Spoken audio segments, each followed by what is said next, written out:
wrap up this section with one more video. So the big definition from the last video here is average value. So the average value of an integrable function f on the interval from a to b is a quantity 1 over b minus a times integral between a and b of f of x dx. Let's play around with this just a little bit. I'm going to draw a nice picture with this. Let me call the average value capital M here. So recopying what we had from before.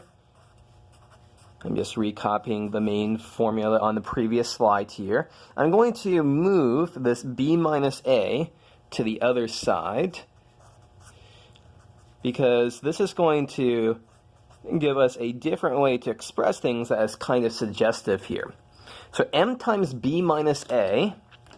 A little bit of thought says that this is the area of a rectangle with base on the interval a to b and height m. And this over here is, of course, the area under the graph of f of x between a and b. So there's a nice little picture that we can draw here, and then let me draw the appropriate picture. So the picture here is going to be, let's say that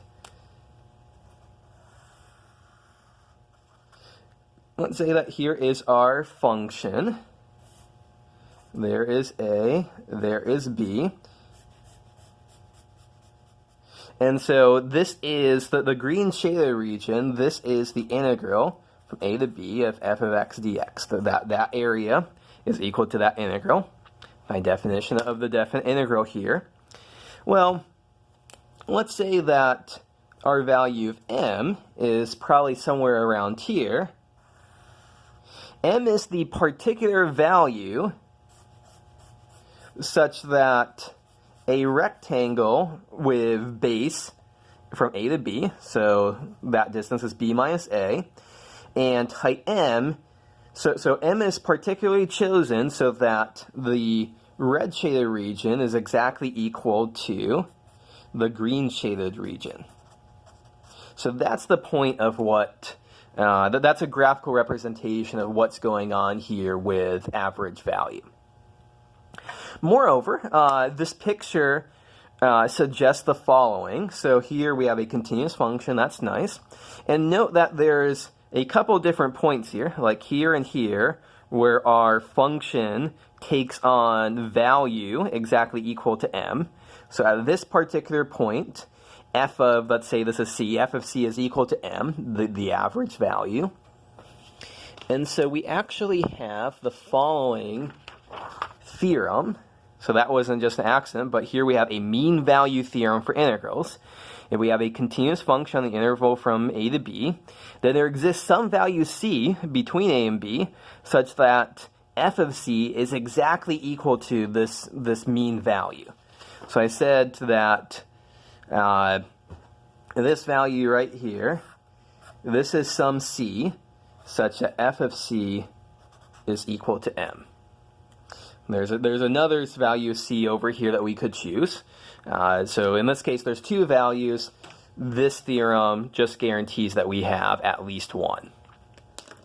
So that's kind of fun. Let's do an example using that. So let's say we have to find the average value of f of x is s to the minus 2 on the interval for between 2 and 5. So that's something we did in the previous video. That type of problem. And then we want to find a particular value of c such that f of c equals that average. Okay, so the first thing that we have to do is we just have to do this calculation. So what is that calculation? Our m is 1 over b minus a times integral from a to b of f of, our letter here is an s, so f of s ds. So b here is 5, a here is 2, 2 and 5. So s to the minus 2 ds. And so we get 1/3 times the integral of s to the minus 2 is minus 1 over s. And we're going to plug in 2 and 5. And so when we do that, we get 1/3 times minus 1/5 plus 1/2.